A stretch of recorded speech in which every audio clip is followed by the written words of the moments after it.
ẹ káàsán sà wọ́n ṣe wo fídíò yẹn ni sà wọ́n ṣe wo fídíò yẹn ni Ọlọ́run máa fìṣọ́ ìṣọ́ wa níwájú lẹ́yìn lọ́sàn-án àti lóru sà Ọlọ́run máa fìṣọ́ ìṣọ́ wa torí pé ó ga o mo ti ń gbọ́ kidnapping wọ́n gbọ́ oríṣiríṣi mi ò rírú eléyìí rí ń tèmi mo kàn ń gbọ́ ni mi ò rí rí Ọlọ́run máa fìṣọ́ ìṣọ́ wa nǹkan tí Yorùbá àti Igbo àti Benin and some other part of Nigeria tí wọ́n understand nípa Fúlàní ni pé àwọn Hausa máa ń sọ pé Bafulaci maƙetaci Bafulaci maƙetaci ne Bafulaci maƙetaci means maƙetaci wickedness maƙeta only wickedness àwa Hausa mọ àwọn Fulani they are renowned for that wọ́n wà extremely wicked and they don't have a heart at all wọ́n mọ nǹkan tá à ń pè ní heart wọ́n wicked to a core wọ́n rán àwọn Fulani ò rán àyàn ṣẹ́ àwa tá a já Hausa kì í bá wọn ṣe àdẹ̀ kì í fẹ́ wọn it's in their bloodstream they cannot help it ó dàbí àwọn Katsina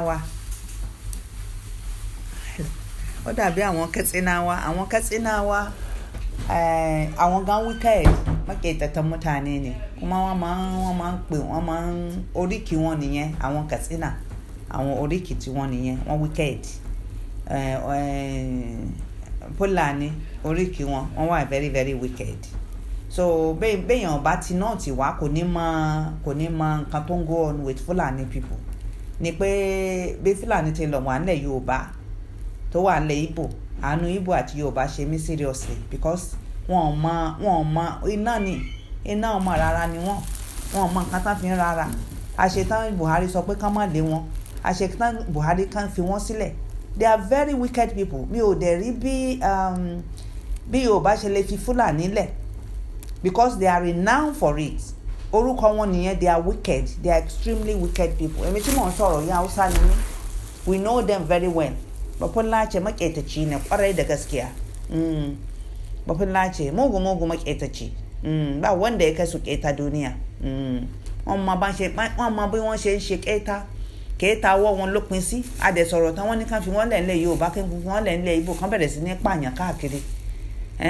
fídíò kan wà tán sẹ́ǹdì sí mi nípa ti Fúlàní yìí náà ni wọ́n dẹ̀ mú ọmọ lọ́mọ wọ́n dẹ̀ bẹ̀rẹ̀ sí ní rape ẹ̀ somehow kò sí nǹkan tí ò pé sọ́wọ́ wọn nípa wickedness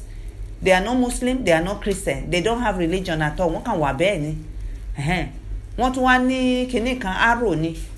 arrow tán máa ń gbé káàkiri yẹn is not an ordinary arrow yẹn is poison ló wà nù arrow yẹn tó bá kàn lára báyìí máa kú immediately ni so Buhari wọ́n sọ òṣì ọ̀rọ̀ pé kán fi wọ́n lẹ̀ pé ẹni tó bá tamper Fulani ṣebí náà tí ló yẹ kán fi wọ́n lẹ̀ sí tó bá tiẹ̀ fẹ́ fún wọn níbi tán ti máa ṣe ẹran wọn ṣebí náà tí ní ló yẹ kán fi wọ́n lẹ̀ sí ṣebí nílẹ̀ Yorùbá sọ pé kò sí Fulani nílẹ̀ Ìgbò kò sí Fulani ilẹ̀ Haúsá ni Fulani wà ilẹ̀ Haúsá ni Fulani wà kò sí níbẹ̀ tó bá yẹ pé nǹkan tán fẹ́ ṣe nìyẹn ká dà wọ́n sílẹ̀ Haúsá náà àbí tẹ̀yàn bá ròdòdó àṣà àti ẹ̀sọ́ mo wà very sad about the whole thing torí àwọn Yorùbá àti Igbo àti Benin kankan bẹ́ẹ̀ yẹn wọ́n mọ story Fulani tá bá mọ story Fulani wọ́n ò ní gbà kí one Fulani kó wà láyé lọ́dọ̀ wọn mi ò sọ pé gbogbo wọn ló wicked but nǹkan tán wọ́n mọ̀ nìyẹn wọ́n mọ wickedness inú ẹ̀jẹ̀ wọn ló wà inú inheritance wọn ní inú bloodstream wọn ló wà àdáyébá ni fún wọn tí Fulani ò bá tí ì ṣèkà kò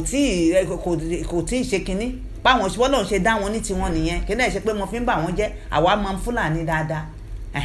àwa mọ Fulani dáadáa mi ní bá Fulani ṣe neighbor kéèta ni wọ́n kéèta seriously ni wọ́n ṣe yẹ yín bẹ́ẹ̀ yẹn so Ọlọ́run á máa fi ṣọ́ ẹ̀ṣọ́ wa Ọlọ́run á dẹ̀ fún ilẹ̀ Yorùbá àti ilẹ̀ Ìgbò àti ilẹ̀ Benin níbikíbi Ọlọ́run á fún wọn ní ìṣẹ́gun nípa Fulani I am not happy about it tí Buhari bá fẹ́ really tó bá ní nǹkan tó ń ṣe ní ọpọlọ ni tí ò bá ní nǹkan tó ń ṣe fún Buhari lọ́pọlọ ni ńṣe ló yẹ kó dà wọ́n sí north but ó ti mọ̀ pé northern ti mọ Fúlàní dáadáa torí kí Fúlàní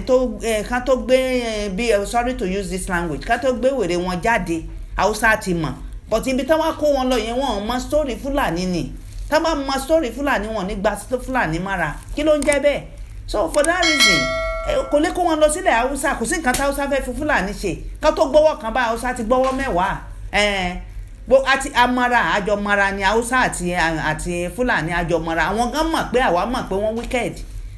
but ibi tán tí wọn ti mọ̀ pé wọ́n wicked ibẹ̀ náà kó I'm sorry to use this náà kó wèrè wọn lọ because I mean wọn mọ story wọn ni àbí ó kàn ká mi lára ni ẹ̀fà fídíò tí mo rí ó ká mi lára that's why I'm leaving this message tá a bá lè send the message yìí sí wọn èmi tí mò ń sọ̀rọ̀ ní Bahausa ce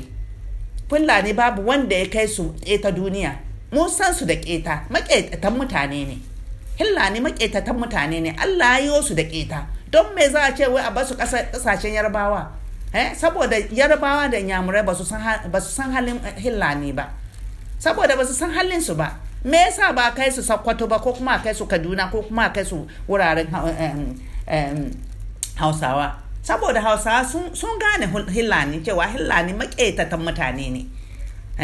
inda Yarbawa da Inyamurai sun gane cewa Hillani ba maƙetatan mutane ne ba ai ba za a kai su inda suke ba wannan irin cin amana da cuta fa mutum ka ce ka kira kanka musulmi kana jiran inna lillahi wa inna ilaihi raji'un ba kama tsoron Allah ka ce wai za ka kai mutane ka kai ma Inyamurai da Yarbawa Hillani a halaka su kana ku da tsoron Allah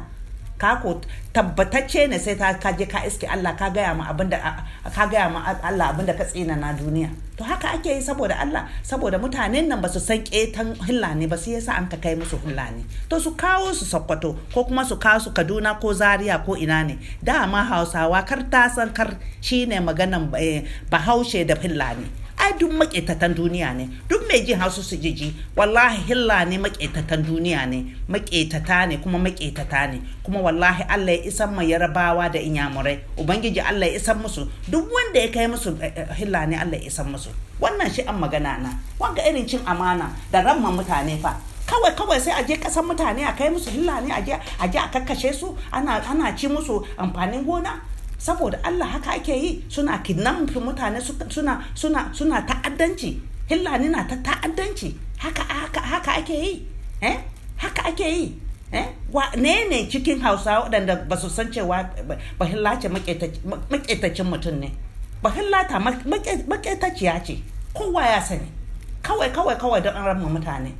saboda Allah saboda annabi a je haka kawai a kai musu mutane a je a ci amanansu haka ake yi àwọn Yorùbá ò mọ bá ṣe rí ni àwọn Yorùbá ò mọ bá ṣe rí ni pé ìkà gidi ni wọ́n Fúlàní ẹ̀dẹ̀yàn sá fún ni àwọn Fúlàní ẹ̀dẹ̀yàn sá fún ni Fúlàní èmi ni mo sọ bẹ́ẹ̀ Haúsá lèmi ní tèmi mi ò lè ṣe kí n má sọ òdodo ọ̀rọ̀ torí àbí ààrẹ tí ò ní kó láyé ni ìjàbọ̀ fọlọ́run ni kókó téèyàn bá ròdodo ọ̀rọ̀ kó sọ wọ́n wá ti Fúlàní lọ sílẹ̀ Yorùbá àti ilẹ̀ Haúsá torí pé wọn ò ti máa wá Fúlàní ẹ bá mi ti mẹ́sẹ̀gì fún everybody send this message to anybody ẹ tó bá gbọ́ Haúsá kó gbọ́ ẹ tó bá gbọ́ Ìgbò kó gbọ́ àwọn Yorùbá wá fi Fúlàní lẹ̀ wàláhì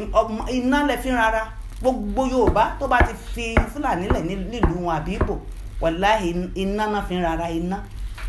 èmi ò ní sọ ju bẹ́ẹ̀ lọ Ọlọ́run á máa fi ṣọ́ ẹ̀ṣọ́ gbogbo wa tá a bá dẹ̀ rí ọba Yorùbá tó lọ gba owó lọ́wọ́ Fúlàní àbí tó lọ gba owó ní ọwọ́ Fúlàní kó tètè dá padà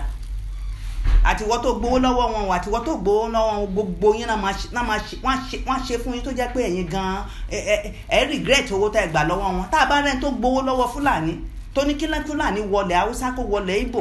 kó máa ṣe àwọn èèyàn níṣekúṣe kó yá tètè lọ dá owó yẹn padà kíákíá kó yá tètè lọ dá owó padà fún Fúlàní ò kì í ṣe èèyàn wọn kì í ṣe èèyàn ìkà tó wà nínú wọn àdáyébá nìka wọn ó wà nínú DNA wọn ṣe ẹ gbọ́ mi bẹ́ẹ̀ yẹn ẹ bá mi send message yìí sí anybody they are very wicked people Haúsá lèmi èmi tí mò ń sọ̀rọ̀ Haúsá ni mí àwa ò kí ń gbà wọn mọ́ra ń tiwa